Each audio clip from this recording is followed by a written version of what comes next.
ប្រើសេវានិយាយរួមដើម្បីពង្រឹងសុវត្ថិភាពនៅលើmobile banking របស់គាត់ហ្នឹងណាបាទអញ្ចឹងតាមពិតមានចំណុចមួយដែលខ្ញុំចង់បង្ហាញដែរអាចថាបើកវងកញ្ចក់តិចទៅព្រោះកន្លងមកមានអតិថិជនខ្លះគាត់ចូលចិត្តប្រើ free wifi អញ្ចឹង wifi free ហ្នឹងក៏ជាចំណុចមួយដែលគ្រោះថ្នាក់ដែរអញ្ចឹងបើសិនជាយើងមិនស្គាល់ប្រភព wifi បើ wifi នៅក្នុងគ្រឹះស្ថានរ៉ាញ់ធុអាហ្នឹងអត់អីទេបានន័យថាអាហ្នឹងវាមានឈ្មោះរបស់ស្ថាប័នគាត់អ្នកគ្រប់គ្រងទៅលើ wifi ហ្នឹងប៉ុន្តែខ្ញុំសំដៅទៅលើ wifi នៅទីសាធារណៈជួនកាលយើងទៅតាណាតណៃមួយទៅយើងឃើញមាន free wifi អី load មកអញ្ចឹងយើងព្យាយាមភ្ជាប់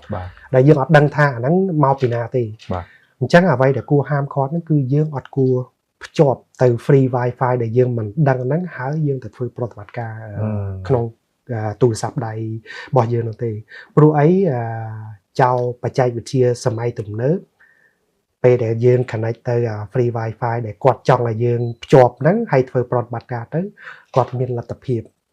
ក្នុងការជ្រៀតចូលទៅយកព័ត៌មានរហូតដល់ពេលខ្លះគាត់អាចរកទៅដល់ព័ត៌មានសម្ងាត់ណាមួយហើយគាត់អាចយកអាគណនីហ្នឹងទៅប្រើបោះអតិថិជនយកទៅប្រើបានទៀតអញ្ចឹងអ្វីដែលមិនគួរធ្វើដាច់ខាតនោះគឺបើអាចទេសុខចិត្តថាប្រើអ៊ីនធឺណិតទូរស័ព្ទរបស់យើងហ្នឹងទៅកុំទៅភ្ជាប់អា Wi-Fi ដែលយើងមិនដឹងប្រភពច្បាស់លាស់ហ្នឹងបាទហើយត្រឡប់មកការពង្រឹងសុវត្ថិភាពទូរស័ព្ទនៅលើ mobile របស់យើងវិញខ្ញុំគិតថា PIN ក៏ដោយFace ID ក៏ដោយយើងព្យាយាមបើកប្រព័ន្ធទាំងអស់ហ្នឹងទៅទោះជាពេលខ្លះយើងគិតថាយើងត្រូវ PIN បើអាចទេកុំប្រើ4ខ្ទង់យើងប្រើរហូតដល់6ខ្ទង់ទៅអាហ្នឹងមានសុវត្ថិភាពរបស់យើងហើយយល់ល្អឲ្យមានការផ្លាស់ប្ដូរហ្នឹងឲ្យបានញឹកញាប់ដែរកុំឲ្យអ្នកខ្លះហ្នឹងគាត់ប្រើលេខហ្នឹងវាស្រួលពេក4ខ្ទង់ហ្នឹងងាយជួនកាលយើងចុចវាយ PIN នៅលើហ្នឹងទៅអ្នកដទៃគេអាច4ខ្ទង់មួយផ្លែតមើលគឺអាចដឹងអញ្ចឹងបើសិនជាគាត់ប្រើលេខហ្នឹងតិចពេកហើយគាត់ប្រើចុចដដែលយូរអត់ដែលមានការផ្លាស់ប្ដូរសោះអាហ្នឹងក៏ជាហានិភ័យមួយដែរគេអាចនឹងលួចយកអា PIN ហ្នឹងដើម្បីទៅ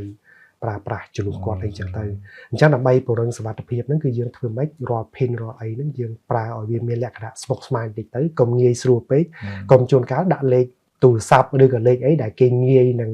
ទស្សទាយបានហ្នឹងអាហ្នឹងគឺវាកម្រិត security យើងហ្នឹងអត់សូវប្រកែកទេហើយមួយទៀត